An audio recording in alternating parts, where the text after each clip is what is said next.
हे राजा जाई ना बजरिया ले ले आई लल की चुनरिया। राजा जाई ना बजरिया ले ले आई लल की चुनरिया। नमस्ते प्रणाम, एक बार फिर से राइटर ऑफिशियल चैनल में आप लोगों के स्वागत बा। हम आप लोगों के छोट भाई जैकी राज आज बहुत ही हिट गाना लेके आयल बाटी। हमके आशा ना पूरा विश्वास बा ये गाना आप लोगों के बहुत ही ज़्यादा पसंद आई। और ये भाई डुइट गाना बा, लड़का लड़की दोनों साथ में गाए वाला गाना बा। गाना के ट्रैक बा ले ले आई कोको कोला। खेसारी लाल के बहुत ही हिट गाना, बहुत ही पहले रहल। तो डिमांड और कमेंट आप लोगों देख सकें स्क्रीन पे आपके कमेंट शो करते हुए बहुत सारा भाई के डिमांड और देवी गीत के।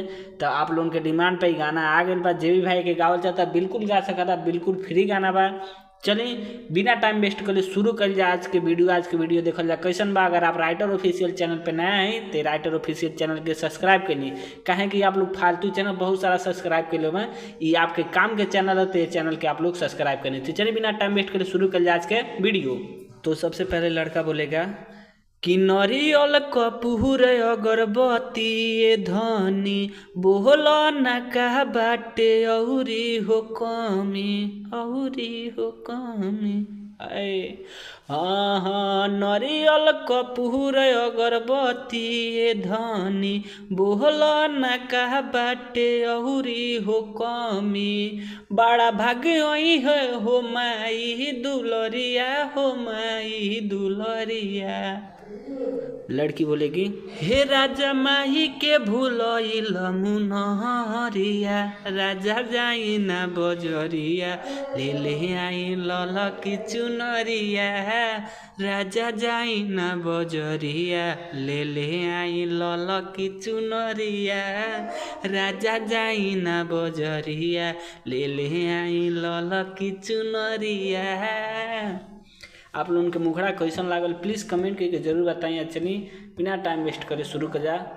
फर्स्ट अंतरा लड़का बोलेगा हाँ जमन जमन कहलू तू सब लहिनी धनिया। देखो ना बगली में गंगा जी के पनिया। फिर लड़की बोलेगी हाँ पिया मैंने तू चीज भूला गईल हो, कहीं दे अइल पैसा की खा गईल हो। लड़की गुस्से में बोल रही है। फिर लड़का जवाब दे रहा है अरे कि सच कहीं वही सोना कहीं नहीं समरिया हो, कहीं नहीं समरिया। लड़की बोलेगी हे राजा माई के भूलइल मुनहरिया। राजा जाई ना बजरिया ले ले आई लल की चुनरिया। राजा जाई ना बजरिया ले ले आई लल की चुनरिया। राजा जाई ना बजरिया ले ले आई लल की चुनरिया।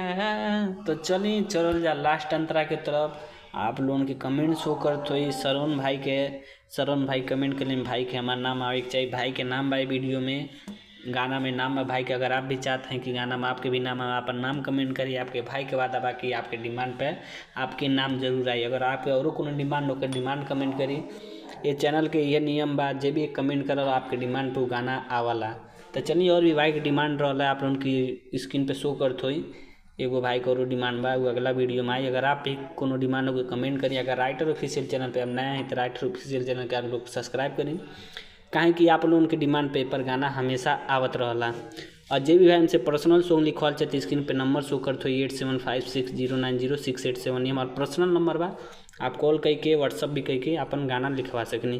तो चलिए बिना टाइम वेस्ट कर शुरू कर जा। लास्ट अंतरा देखल जा। लास्ट अंतरा कैसन बा, श्रवण भाई के नाम कैसन बा ताई सुनल जा। लड़का बोलेगा हाँ जय की राज साथे श्रवण भी गईले। माई कसम कहीं पैसा ना उड़ैले। लड़की बोलेगी कि पिया जानो तानी सच कहतारो, जल्दी जाके ले आई लेट कहतारो। फिर लड़का बोलेगा माई के देखे खातिर तोर से नजरिया हो, तोर से नजरिया। लड़की बोलेगी हे राजा माही के भूलइल मुनहरिया, राजा जाई ना बजरिया, ले ले आई ललकी चुनरिया, राजा जाई ना बजरिया, ले ले आई ललकी चुनरिया। ये वीडियो आप लोगों को कैसन लागल अब प्लीज़ कमेंट करके जरूर बताइए। अगला गाना कौन टॉपिक पर रही आप लोग कमेंट करना। आपके भाई के बाद अब आपके डिमांड पर गाना जरूर आई। तो चलिए बिना टाइम वेस्ट करे शुरू कर जाए ख़त्म कर जाए वीडियो। मिले जाए आपसे नेक्स्ट वीडियो में, तब तक खातिर धन्यवाद।